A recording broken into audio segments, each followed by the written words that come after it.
මම හිතන්නේ මෑත ඉතිහාසයේ අපි ඉදිරිපත් කරනු ලබන විශාලතම පරිපූර්ණක ඇස්තමේන්තුව අද පාර්ලිමේන්තුවේ ඉදිරිපත් කළා තිබෙනවා. අපි පහුගිය 5 වෙනිදා 2026 වසරට අවශ්‍ය වෙන අයවැය ලේඛනය මේ පාර්ලිමේන්තුවේ සම්මත කරගත්තා.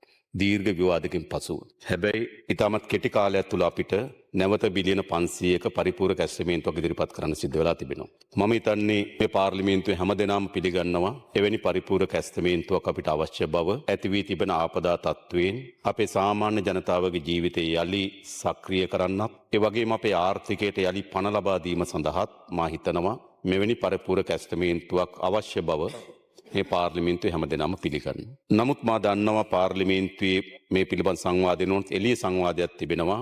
මේ බිලියන 500 හේතු කොටගෙන ආර්ථිකය කඩා වැටෙනවා කියලා අප්‍රේල් වෙනකොට. හැබැයි මම හර්ෂ මන්ත්‍රීතුමාට ස්තුතිවන්ත වෙන එතුමා දැක්කා අවස්ථා කීපයකදී ප්‍රකාශ කළා තිබුණා. රජයට මේ ප්‍රතිපාදන වෙන් කිරීම සඳහා මුදල් තිබෙන බවත් ඒ වගේම ඔහු ආධාර ගැනත් ඔහුගේ ප්‍රකාශයක් ඉදිරිපත් කළා තිබුණා. ඊට වඩා වැඩියෙන් ආයෝජන කෙරෙහි අවධානය යොමු කරන්න ඕන කියන ප්‍රකාශයත් ඔබතුමා කරලා තිබුණ එක වැදගත්. මා ඉස්සරළම යම් පැහැදිලිවීම කරන්න ඕන මේ සමාජයේ අනියත බියක් හදනවා.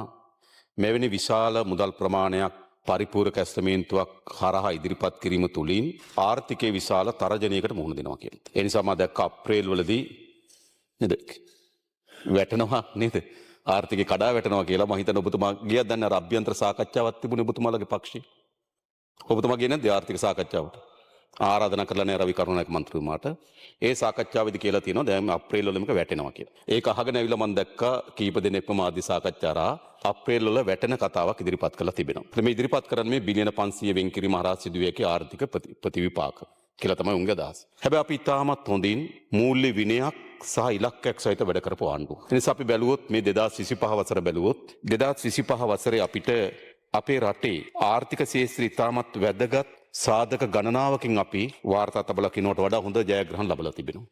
පළවෙනි එක ගත්තොත් තමුන්වහන්සේලා දන්නවා අපේ රටේ භාණ්ඩාගාර ගිණුම දීර්ඝ කාලයක් භාණ්ඩාගාර ගිණුම ගියේ OD එකේ බැංකු අයිරාවකින්. සමහර වෙලාවට 30 පොලි අනුපාතයේ 33 36 වගේ පොලියක් ගෙවුවා මේ බැංකු අයිරාව වෙනුවෙන්. කොච්චර බැංකු අයිරාවක් තිබුණාද? 2018 බැංකු අයිරාව බිලියන 180යි. ටෙසරි එක බිලියන 180ක අයිරාවක් එක තමයි ගමන් කරේ. 2019 බිලියන 274යි. 2020 බිලියන 575යි. 2021 බිලියන 821යි.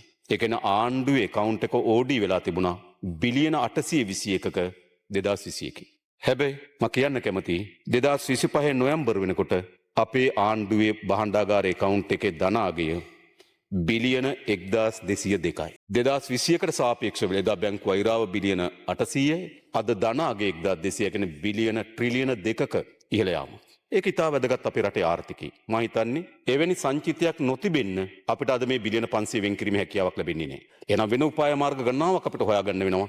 මේ බිලියන 500 සම්පූර්ණ කරගන්න. දෙවෙනි එක අපේ ආදායම ගත්තොත් රාජ්‍ය ආදායම 2007 වසරට පසුව 2007 වසරේ තමයි අපිට 16.6ක රාජ්‍ය ආදායමක් තිබුණා. හැබැයි 2025 වසරේ අපි 15.9ක රාජ්‍ය ආදායමක් උපයනවා. ඒ කියන්නේ 2007න් පසුව ලංකාවේ වැඩිම ආදායම් ප්‍රමාණය මේ වසරේ උපයනවා. ඒ ආර්ථික හයිය අපිට අවශ්‍ය මේ අර්බුදයට මුහුණ දෙන්න. තුන්වෙනිව අයවැය හිගය. අයවැය හිගය බලුත් 1977න් පසුව 1977 තමයි අවසානයේදී 4.5ක අයවැය හිගයක් තිබුණේ. 77න් පසුව 4.5ට වඩා වැඩි අයවැය හිගයන් තිබුණේ. සමහර කාලවල 10.8 දක්වා 2014-13 කාලේ ගමන් කරලා තිබුණා. අපිට කියන්න සතුටුයි 1977 තිබුණු අයවැය හිගය දශක ගණනාවකට පසු මේ අවුරුද්දේ 4.5 දක්වා ඇවිල්ලා තියෙනවා. 77න් පස්සේ අඩුම අයවැය හිගය වාර්තා කරලා තිබෙනවා. අයවැය ඉලක්ක බැලුවොත් මුළු අපේ අයවැය ඉතිහාසයේම ආදායම් ඉලක්ක අභිබවා ගියපු අවුරුද්ද බවට මේ අවුරුද්ද පත් වෙලා තිබෙනවා. මුළු ඉතිහාසයේම හැමදාම අයවැය ලේඛනෙන් ආදායම් අපේක්ෂා කරනවා. හැබැයි ආදායම් උපයගන්නේ නැහැ.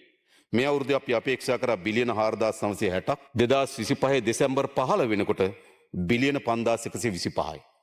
ලංකා ඉතිහාසයේ පළමු වතාවට අයවැය ලේඛනකින් අපේක්ෂා කරන ලද ආදායම ඉක්මව යන්න අපිට පුළුවන්කම ලැබුණා. ඒ වගේම ගත්තොත් අපේ ණය සීමාවන් හැමදාමත් අපි දන්න අයවැය ලේඛනයක් ඉදිරිපත් කරාට පසුව හැමදාමත් ණය සීමාවන් වැඩි කරනවා.